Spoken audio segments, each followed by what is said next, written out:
2016 was a year many would rather forget. From the never-ending stream of bad news to a brutal election that seemed like it would never end, to the dozens of celebrities, including a few in the tech world, that passed on, it was a tough year. But 2016 also had its share of important technological breakthroughs that changed how we live, work, and play. Virtual reality made a big comeback in 2016 and is sure to get even hotter this year. Virtual assistants moved out of our cell phones and into our homes, and smart home technologies may have finally broken through to the mainstream. So what do we expect in the new year? There's a myriad of tech trends we're watching that will change the world once again in 2017. Here's the top 5 you should keep an eye on. Internet of Things, and the death of the hub. The Internet of Things has been on just about everybody's list for years. So why hasn't it caught on? The issue lies in interoperability. In theory, the IoT is supposed to connect all our devices together, making them sing in a glorious technological harmony. Thing is, we're not at that point yet, at least in a usable manner, and in a way that doesn't make you want to pull your hair out.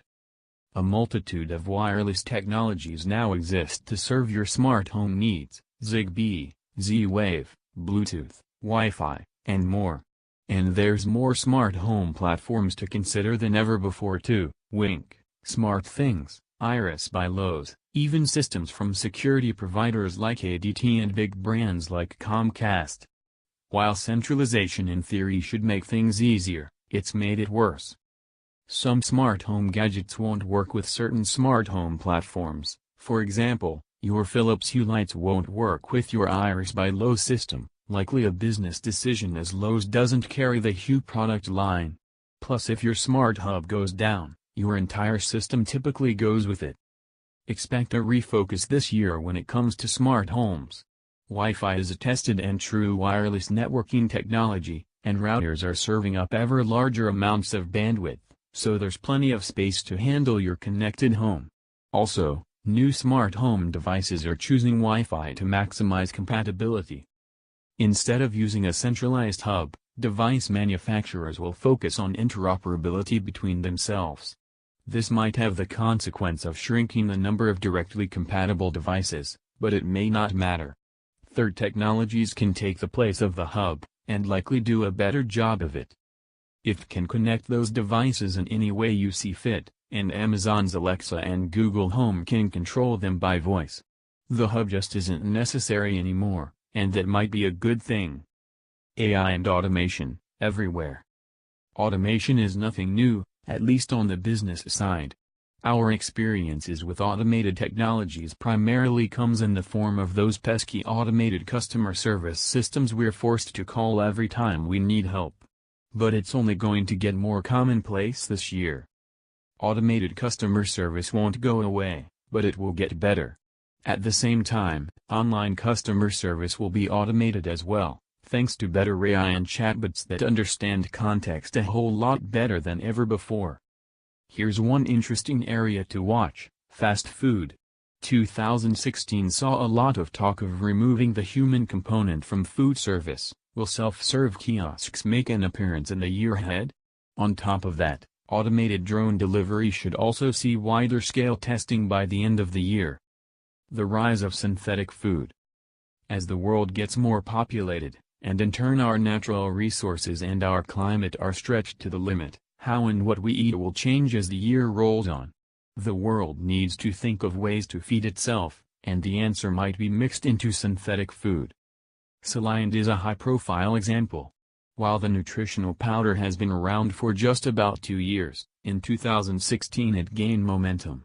Soylent has all the nutrients the average person needs, but there's one big problem: it's kind of unappetizing. That's something scientists are working on. One possibility is Beyond Meat, a company that started to demo its pea protein, yeast extract, beet juice, and coconut oil burger-like substance late last year to the press. It's available in select Whole Foods supermarkets right now. Another company, Impossible Foods, is working towards a similar goal, and you can grab its plant-based burger from New York City restaurant Momofuku Nishi for $13. Sure, you can tell it's not the real thing, but both burgers have gotten surprisingly good reviews. Others are working on growing foods, like eggs and meat, in laboratory environments. Consumers are increasingly pushing for more cruelty-free and environmentally friendly foods, and lab-grown food addresses that problem. One thing is for certain, by the end of the new year, your veggie burger should make its way out of the vegetarian aisle at the supermarket.